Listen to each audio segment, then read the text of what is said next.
ಸರ್ಕಾರಿ ಶಾಲಾ ಮಕ್ಕಳಿಗೆ ಚಡ್ಡಿ ಮುಜುಗರ, 7ನೇ ತರಗತಿ ಬಾಲಕರಿಗೂ ಹಾಫ್ ಪ್ಯಾಂಟ್, ಪೋಷಕರಿಗೆ ಇಕ್ಕಟ್ಟು. ಈ ವಿಡಿಯೋದಲ್ಲಿ ಈ ಮಾಹಿತಿಯ ಬಗ್ಗೆ ತಿಳಿದುಕೊಳ್ಳೋಣ.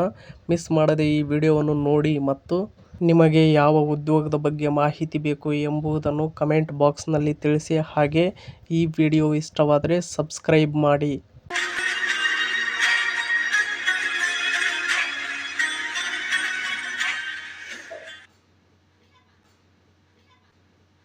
ಕರ್ನಾಟಕದ ಸರ್ಕಾರಿ ಶಾಲಾ ವಿದ್ಯಾರ್ಥಿಗಳಿಗೆ ಸರ್ಕಾರ ಉಚಿತವಾಗಿ ಸಮವಸ್ತ್ರ ನೀಡುವ ಯೋಜನೆಯನ್ನು ಜಾರಿಗೆ ತಂದಿದೆ.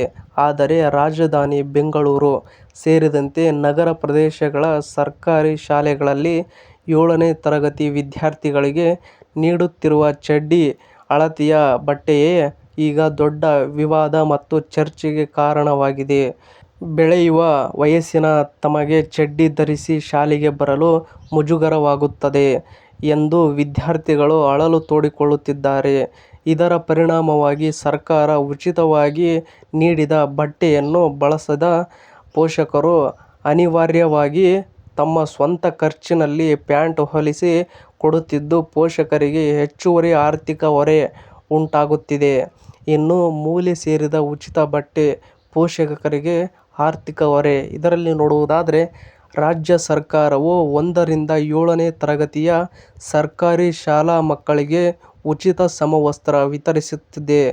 ಆದರೆ 7ನೇ ತರಗತಿಯಲ್ಲಿ ಓದುವ 12-13 ವರ್ಷದ ಬಾಲಕರಿಗೂ ಈಗಲೂ ಕೇವಲ ಶರ್ಟ್ ಹಾಗೂ ಚಡ್ಡಿ, ಹಾಫ್ ಪ್ಯಾಂಟ್ ಹೊಲಿಸಲು ಬೇಕಾಗುವಷ್ಟು ಮಾತ್ರ ಬಟ್ಟೆ ನೀಡಲಾಗುತ್ತಿದೆ.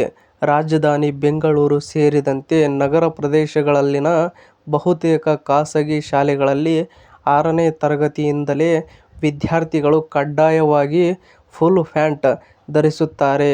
ಆದರೆ ಸರ್ಕಾರಿ ಶಾಲೆಗಳಲ್ಲಿ ಮಾತ್ರ ಹಳೆ ಚಡ್ಡಿ ಧರಿಸುವ ವ್ಯವಸ್ಥೆಯೇ ಮುಂದುವರೆದಿದೆ. ಇನ್ನು ಚಡ್ಡಿ ಹಾಕಿಕೊಂಡು ಶಾಲೆಗೆ ಬರಲು ಮುಜುಗರವಾಗುತ್ತದೆ, ಆಟ ಆಡುವಾಗ ಬಿದ್ದು ಗಾಯಗಳಾಗುತ್ತವೆ ಮತ್ತು ಚಳಿಗಾಲದಲ್ಲೂ ತೊಂದರೆಯಾಗುತ್ತದೆ. ನಮಗೂ ಫುಲ್ ಪ್ಯಾಂಟ್ ಬಟ್ಟೆ ಕೊಡಬೇಕು ಎಂದು ವಿದ್ಯಾರ್ಥಿಗಳು ಅಳಲು ತೋಡಿಕೊಂಡಿದ್ದಾರೆ. ಇನ್ನು ಮಕ್ಕಳ ಈ ಹಠ ಮತ್ತು ಒತ್ತಾಯಕ್ಕೆ ಮಣಿಯುತ್ತಿರುವ ಪೋಷಕರು ತಮ್ಮ ಸ್ವಂತ ಹಣದಲ್ಲಿ ಸಾವಿರಾರು ರೂಪಾಯಿ ಖರ್ಚು ಮಾಡಿ ರೆಡಿಮೇಡ್ ಪ್ಯಾಂಟ್ ಅಥವಾ ಬಟ್ಟೆ ಖರೀದಿಸುತ್ತಿದ್ದಾರೆ. ಮಕ್ಕಳು ಚಡ್ಡಿ ಹಾಕಲ್ಲ ಎನ್ನುತ್ತಾರೆ. ಹೀಗಾಗಿ ಸರ್ಕಾರ ಕೊಟ್ಟ ಬಟ್ಟೆ ಮನೆಯಲ್ಲೇ ಬಳಕೆಯಾಗದೆ ಉಳಿಯುತ್ತಿದೆ. ನಾವು ಬೇರೆ ಹಣ ಖರ್ಚು ಮಾಡಿ ಪ್ಯಾಂಟ್ ತರಬೇಕಾಗಿದೆ. ಸರ್ಕಾರ ಇನ್ನು ಮುಂದೆ ಪ್ಯಾಂಟ್ ಅಳತೆಯ ಬಟ್ಟೆಯನ್ನಾದರೂ ನೀಡಿದರೆ ಪೋಷಕರಿಗೆ ಅನುಕೂಲವಾಗುತ್ತದೆ ಎಂದು ಪೋಷಕರು ಅಸಮಾಧಾನ ಹೊರಹಾಕಿದ್ದಾರೆ. ಇನ್ನು ಪರಿಶೀಲನೆಯ ಭರವಸೆ ನೀಡಿದ ಶಿಕ್ಷಣ ಇಲಾಖೆ ಆಯುಕ್ತರು. ಇದನ್ನು ನೋಡುವುದಾದರೆ, ವಿದ್ಯಾರ್ಥಿಗಳು ಮತ್ತು ಪೋಷಕರಿಂದ ಕೇಳಿಬರುತ್ತಿರುವ ಈ ಬೇಡಿಕೆಯ ಕುರಿತು ಶಾಲಾ ಶಿಕ್ಷಣ ಇಲಾಖೆಯ ಆಯುಕ್ತರಾದ ಸುರಳ್ಕರ್ ವಿಕಾಸ್ ಕಿಶೋರ್ ಅವರು ಪ್ರತಿಕ್ರಿಯಿಸಿದ್ದಾರೆ.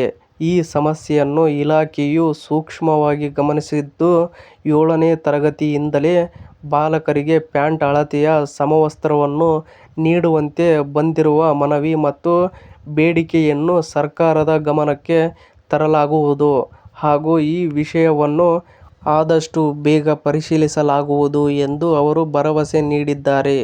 ಇನ್ನು ಒಂದೆಡೆ ಸರ್ಕಾರ ಕೋಟ್ಯಾಂತರ ರೂಪಾಯಿ ವೆಚ್ಚ ಮಾಡಿ ಉಚಿತ ಸಮವಸ್ತ್ರ ನೀಡುತ್ತಿದ್ದರೂ ಅದು ಅಳತೆಯ ಸಮಸ್ಯೆಯಿಂದಾಗಿ ಸಮರ್ಪಕವಾಗಿ ಬಳಕೆಯಾಗುತ್ತಿಲ್ಲ.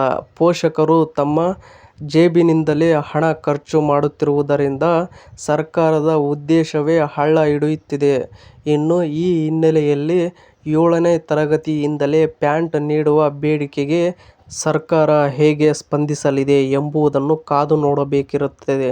ಇನ್ನು ಇದೇ ತರಹದ ಕರ್ನಾಟಕದ ಮತ್ತಷ್ಟು ಶಿಕ್ಷಣ ಮತ್ತು ಜಾಬ್ ಸಂಬಂಧಿತ ಸುದ್ದಿಗಳನ್ನು ಓದಲು ನಿಮ್ಮ ಜಾಬ್ಸ್ ಅಂಡ್ ಎಜುಕೇಷನ್ ಅಪ್ಡೇಟ್ ಚಾನಲ್ನ ಸಬ್ಸ್ಕ್ರೈಬ್ ಆಗಿ. ಈ ವಿಡಿಯೋ ನೋಡುತ್ತಿರುವವರು ಇನ್ನೂ ಯಾರ್ಯಾರು ಸಬ್ಸ್ಕ್ರೈಬ್ ಆಗಿಲ್ವೋ ಪ್ಲೀಸ್ ಎಲ್ಲರೂ ಸಬ್ಸ್ಕ್ರೈಬ್ ಆಗಿ ಮತ್ತು ಈ ಅಪ್ಡೇಟ್ ಬಗ್ಗೆ ನಿಮ್ಮ ಅಭಿಪ್ರಾಯ ಏನೆಂದು ಕಮೆಂಟ್ ಬಾಕ್ಸ್ನಲ್ಲಿ ತಿಳಿಸಿ. ಹಾಗೆ ಈ ವಿಡಿಯೋ ಇಷ್ಟವಾದರೆ ಸಬ್ಸ್ಕ್ರೈಬ್ ಮಾಡಿ, ಸಪೋರ್ಟ್ ಮಾಡಿ. Thank you for watching friends. ಎಲ್ರಿಗೂ ಧನ್ಯವಾದಗಳು.